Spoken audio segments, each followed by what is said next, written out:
Guys, it happened again. I played a game all excited, it went super interestingly, and then I finish off the game, give a whole speech about how even if you're, down ranked a whole division against the guy, here's what you can do to increase the odds of winning, and here's what you need in order to win, and then I minimize the game and realize I haven't been recording the entire time. So we're gonna watch the replay, because it was a good game, and also maybe there's a lesson in there for how to approach a game when the opponent is kinda higher ranked than you, noticeably higher ranked. This is me playing Japanese in blue against this Byzantines guy, which is, I think, a tough matchup on top of everything else. The only advantage I had, and this is really the one thing I think you need to win this kind of situation, is that I watched a replay of this exact matchup from like high level players today, like 2 hours before playing this. And this is kind of just, pure dumb luck. And I think that's really the thing that you need when playing against a high level player. There's one, you need to actually like apply yourself and not get all frustrated, but like the more important thing is just a little bit of luck, honestly. Because not only did I like watch this exact replay, this exact matchup, I watched like this exact strategy being played by the Byzantines player, and then BC gave a whole spiel about how this could be beaten as Japan. And I recognized it and simply copied it, and yeah, that's what gave me a real good shot at winning this. It kinda got struggling after that because, the point in time where BC ended the game kinda didn't go the same way for me. But we'll see that in the replay. I'm not gonna spoil anything. Yeah, opponent is Byzantines doing standard shit, so am I. I realized that just doing straight fast castle is kind of the best thing you could do. The BC replay I watched, I think he went more for berries than I ended up doing. I just went for sheep for the most part, but I think it's fine. This map has a lot of sheep, even though I'm doing piss poorly at gathering them. I have a whooping 4. Opponent, oh. Oh, yeah. Look, number 14. Only like, yeah, it's 10 more than I have. Oh, no, it's 9 more than I have. Never mind, it's 10 more again. Yeah, I'll do better at that. But yeah, so honestly, I'm going fast castle. I'm not expecting terribly much aggression from my opponent because Byzantines tend to not be too aggressive in the feudal age. They always have some aggression going on because they, get the olive oil, and other than selling it, you can't use it in the feudal age other than, get units from it. And what are they gonna do with units in the feudal age? They're gonna like poke you in the eye. Oftentimes it's with longbows, but it could also be with keshiks or javelins, and either way it ends up being kind of harassment, I think, most of the time. Yeah, standard stuff, the Grand Winery. I'm going Kira Storehouse. I still like this one more than the Shinto Priest thing. No, Shinobi. Because it's so much easier to use, guys. I always lose control of the ninjas. Okay, opponent is now up to 17 sheep. Have I managed 7 yet? Yes, I have 8. Wow. Well, I guess it's only a map bridge and sheep if you actually get them.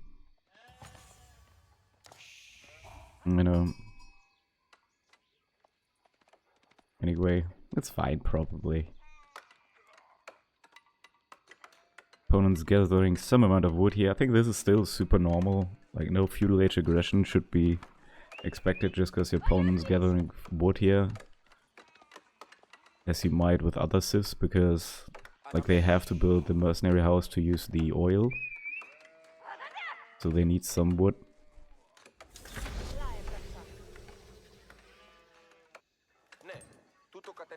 Yeah. We both go feudal age. So far, so boring. Scouted the landmark my opponent has, which is, I don't know. If you see the other one, you should probably expect aggression, like the Hippodrome. Because, if you're not gonna use it in feudal, what are you gonna do with it? And like, just building the Hippodrome to not build horsemen means, like, what are you doing? Of course you're harassing.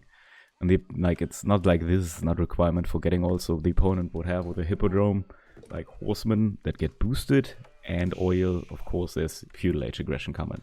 With this, it's more chill, more economic. Yeah. I scouted it, so I was like, okay, we're just going fast castle because opponents doing economic stuff. I'm getting the tower here, which we should always do. Never skip this, it's bad. Even in like, unless it's like super hardcore racing somehow, but like really don't skip this tower. I'm now on berries because I got the first upgrade here, which increases the gather rate, of course. Kinda running low on sheep, but I haven't dropped off yet. Ooh, I got another sheep. This map does have a lot of sheep, like... Between these and the ones my opponent had, we're up to like... This is like 30 sheep per map, right? That's actually pretty nuts. That's, what, 6,000 food, right? Yeah. Okay. I'm gathering some wood here. This was first and foremost for this tower. Also, you need a second house, so don't get supply blocked. Other than that, I'm always gathering some more, because once you do hit the castle age, you do want a production building quickly, so you can put a Yoroshiro into it. As we are going to age up with the floating gate, which is all super standard Japanese stuff. Pretty boring, probably. Opponent is building the first Keshiks, and these are like the first sign for recognizing this really annoying build order. I guess I can spoil that much. It's the build order that has been quite popular with Byzantines lately, where they go Keshiks at first, then go for the H3D landmark that gives them like a bunch of healing. The gulps, it's an aqueduct too, you know what I mean, I don't need to name it. And then they go for a bunch of cataphracts, which can be healed super well with that landmark, and suddenly there's this power spike where like these big old cataphracts show up in your base, they get healed, and they run you over. A lot of people have been struggling with it. And yeah, this is kinda how you counter that. By the way, I can also link to the game BC played if you don't believe me. That I basically just copied that, but it's kind of the same content as this. Just probably more well executed.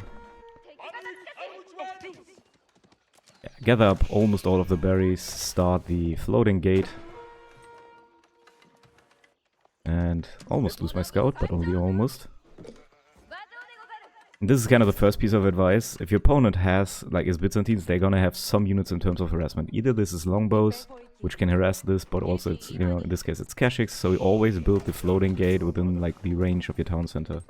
Against longbows you probably want to move it even closer so you can get these villagers to safety fast, because this is really important. You don't want to lose these. They've taken a bunch of damage here, so this is dangerous, but I haven't lost any, so, you know, that's good. Doing good so far. Keep this safe, even if it fucks up the placement of your farms, kinda. If there's a threat, it's more important to build it safely than to have the farms here. The game might not even end up going this long, yeah. I kinda overreact here, pulling all of my villagers back. Just they deal some damage, but it also delays the floating gate by quite a bit. Another mistake is having the wounded villagers here on the right side, where they can be touched easily. This time I didn't pull all of the villagers, which, you know, that's something.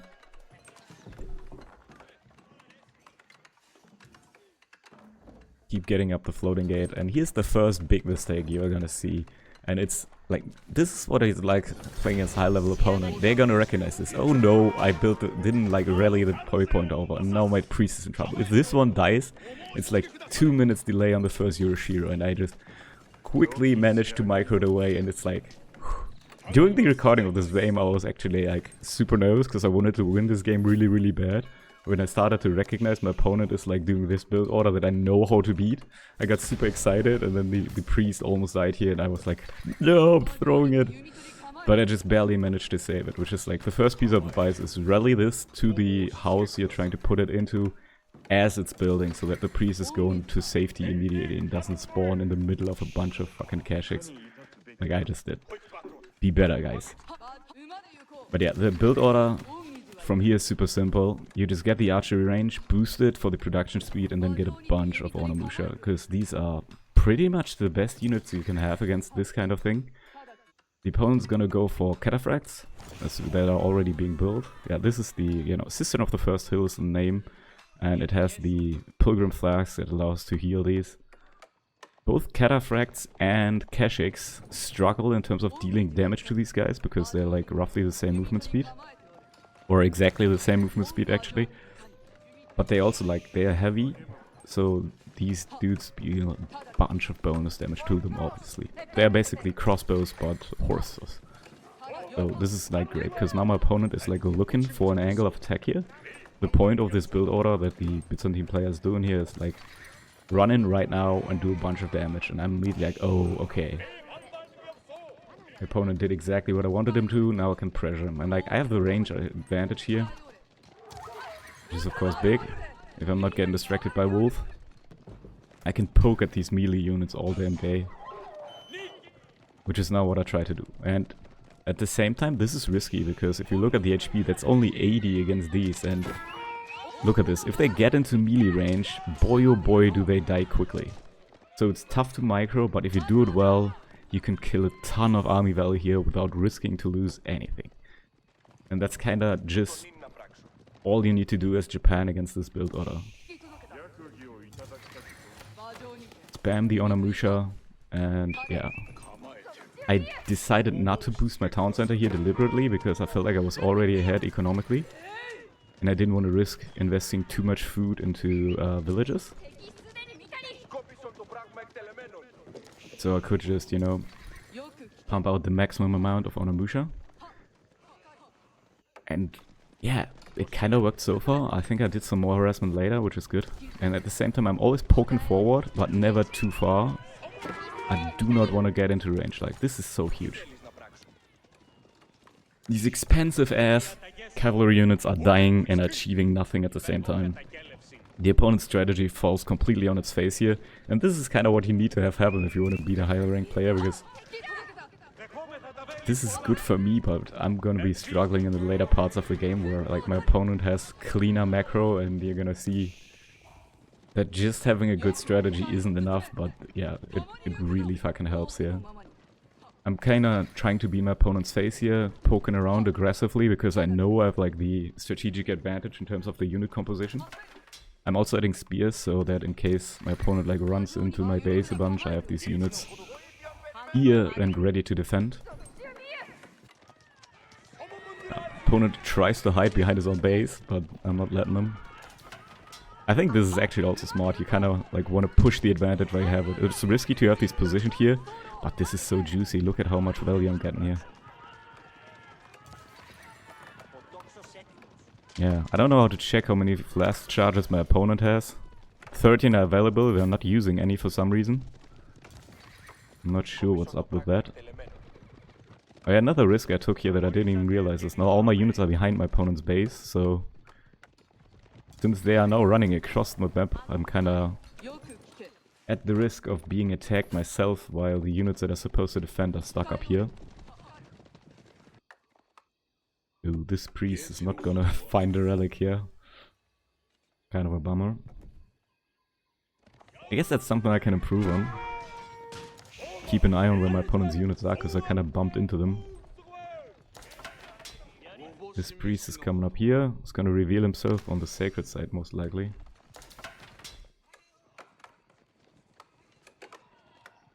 Yeah, let's see if he can make it to the relic. We'll notice. I finally spotted these units and start like clearing them out with the reinforcement on Onimusha. Also pulling back the main ones, which might be overkill.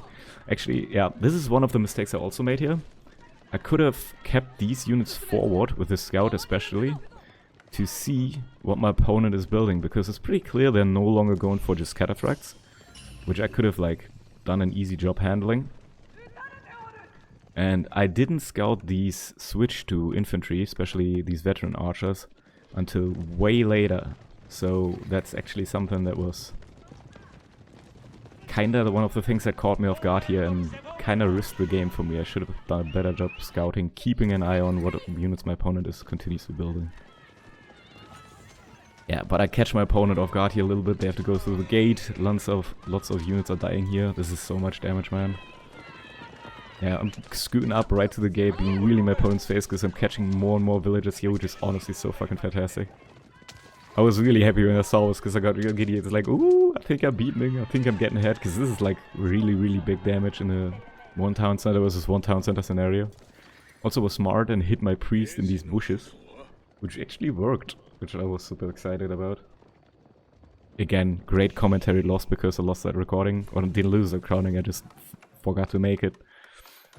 I'm smart like that. And yeah, I'm still, you know, full up on the counter cataphract play here, building veteran spearmen and Onimusha. Which is honestly not smart anymore because we've seen like a completely different unit composition being built by my opponent. These archers are like basically hard counter to absolutely everything here. They do absolutely fine against Onimusha in terms of damage, and Onimusha are way more expensive, so this is actually a good exchange against my opponent. And yeah, these are spearmen, because, you know, what's better to have against spearmen than archers, so archers are gonna be kind of the Achilles heel of this unit composition. And I still haven't scouted them, that's kind of the big problem here. I'm now poking forward again, still have a scout at the mix, which is gonna help with spotting this.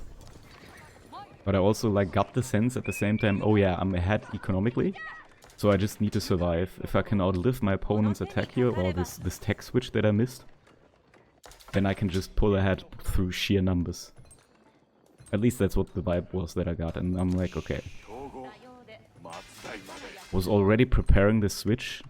Like in the later stages of the game, Japan does well with melee infantry, so I just almost always go for a bunch of barracks later on, and this is what I'm seeing here. What you're seeing here being built by me. I'm already preparing Onimusha and Samurai upgrades, because they're like great against most things in combination. And now we're seeing the attack of my opponent. Like, this is a super critical moment where I'm gonna be struggling a bunch, because I don't really have the stuff to deal with this unit composition on its face value, just in terms of the units. And yeah, I was scared.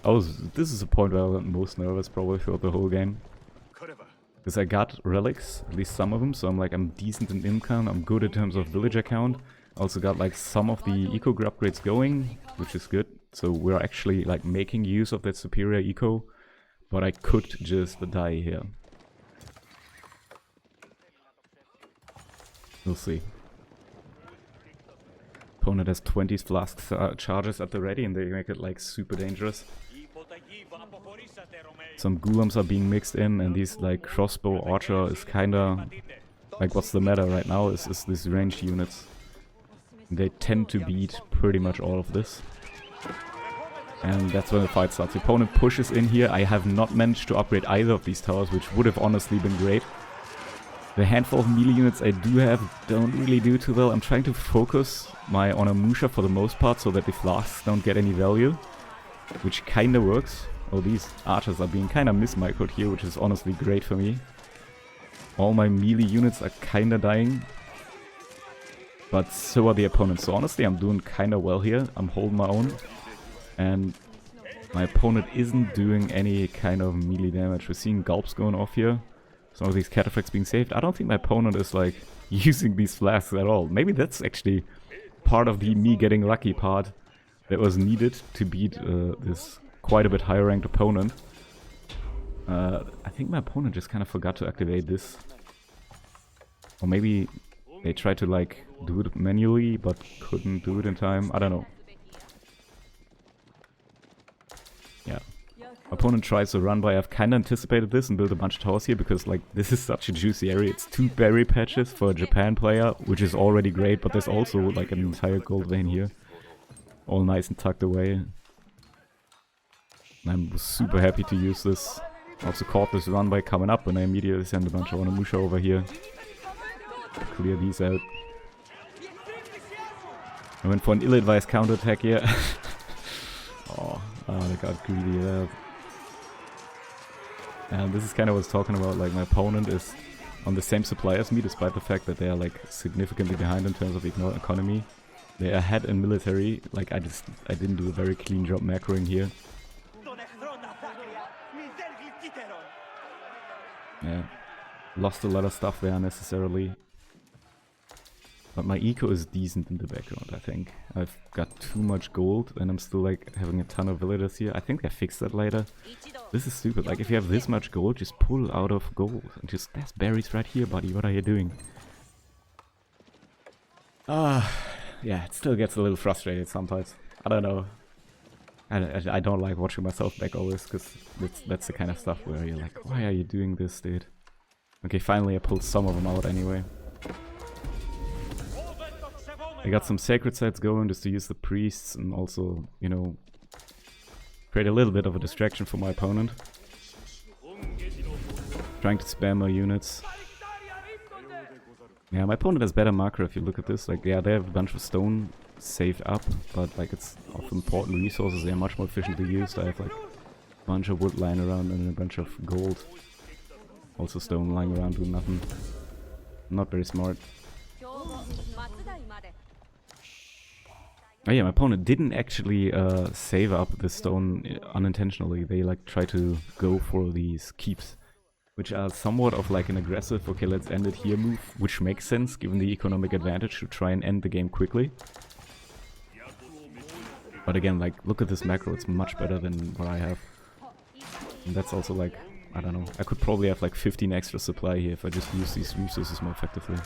I finally managed to upgrade some of these towers myself, which might help me here, and I'm like, okay, I cannot let this keep go up, and I'm going for an all-out attack. Away from my own static defensive, it's kind of an awkward position. The melee units are stuck at front, these archers are focusing down my Onamusha, which is so squishy and so expensive, but at the same time I have managed to go around, push the villagers off from building. These samurai would have shredded them, and my melee units are kind of on the archers, therefore going through them. I've managed to focus down these crossbows, which is actually one of the goals I had here.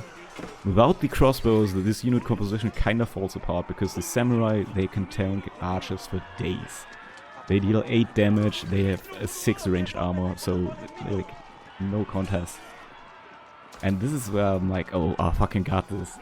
Who's like 3 divisions higher, and I somehow feel like I'm getting close to a victory here, and I just push forward. I don't give a fuck about the sacred site anymore. I don't really care about much of anything here, and I see just go for it.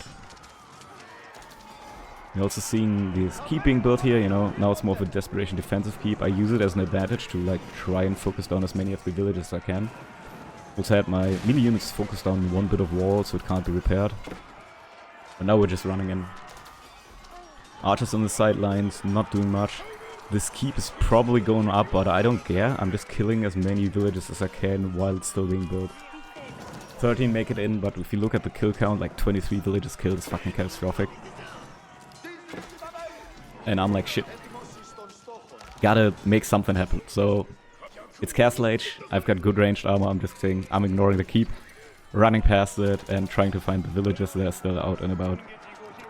I'm just seeing some being focused down here. These are idling here. These archers are having run for their life. And my opponent just gives up. Ah, and I was so happy. I cheated. Because, yeah, I was actually nervous. I don't know, it's just a dumb ladder game, but I liked it. Yeah, that's what you need to do to beat a strong opponent. Just watch a replay of a high-level player playing the exact matchup against the exact same strategy beforehand. Which is to say, have a lot of luck. Which I did, and yeah, it was a kind of game that makes AO4 real fun. I really liked it. Yeah, I hope you liked it too. Take care. See you around.